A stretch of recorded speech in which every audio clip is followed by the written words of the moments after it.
आपको बता दें, कल इसी शो में ठीक इसी वक्त हमने एक चेतावनी की ओर इशारा किया था। हमने कहा था यमन पर इजराइल बड़ा हमला कर सकता है और हुआ बिल्कुल वैसा ही। आपके साथ इस वक्त मैं हूं सुरभि शर्मा और अब इजराइल के हमले के बाद आगे कौन सा खतरा दस्तक दे रहा है, बड़ी इंफॉर्मेशन होगी आपके सामने। 4 बड़ी खबरों से सबसे पहले आपको करा दे रूबरू, क्योंकि पहली खबर है यमन पर इजराइल के सबसे घातक हमले को लेकर और हुती पर इस हमले की पूरी डिटेल इंफॉर्मेशन अब से थोड़ी देर में आपके सामने। दूसरी और बड़ी खबर है हुती और हिजबुल्लाह पर इजराइल के डबल अटैक को लेकर, जहां हिजबुल्लाह पर भी इजराइल ने हल्ला बोल दिया है। क्या अब इस युद्ध में ईरान की भी होगी एंट्री, बड़ा सवाल। वहीं तीसरी महत्वपूर्ण खबर अगले 24 घंटे में इजराइल पर बड़े हमले के अलर्ट को लेकर है। हालांकि हुती ने हमले शुरू भी कर दिए हैं। अब से कुछ ही देर बाद इजराइल पर अब तक का सबसे बड़ा हमले का अलर्ट भी है। वहीं आपको बता दें 2 हफ्ते में ईरान के पास न्यूक्लियर वेपन होगा। 4 बजे की ये चौथी बड़ी खबर, क्योंकि कौन इसको लेकर कर रहा है दावा, कैसा है ये दावा और क्या ईरान से न्यूक्लियर वॉर की होगी शुरुआत। बड़े सवाल होंगे एक्सपर्ट्स के साथ, लेकिन शुरुआत और तस्वीर हुती से बदले के साथ साथ बड़ी तस्वीर। हालांकि सेंट्रल गाजा में इजराइल के घातक हमले को लेकर एक बड़ी खबर आपको बता दें, जहां नुसीरत कैंप में इजराइल की बमबारी की अब तस्वीर होगी आपके सामने और हमास के ठिकाने को कैसे किया गया तबाह, देखिए।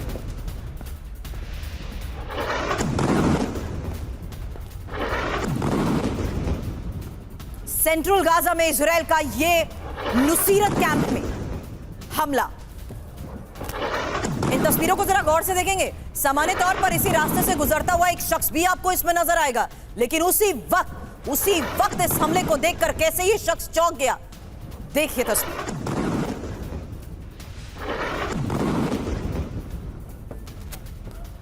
सेंट्रल गाजा में इजराइल का ये एक और विध्वंसक वार।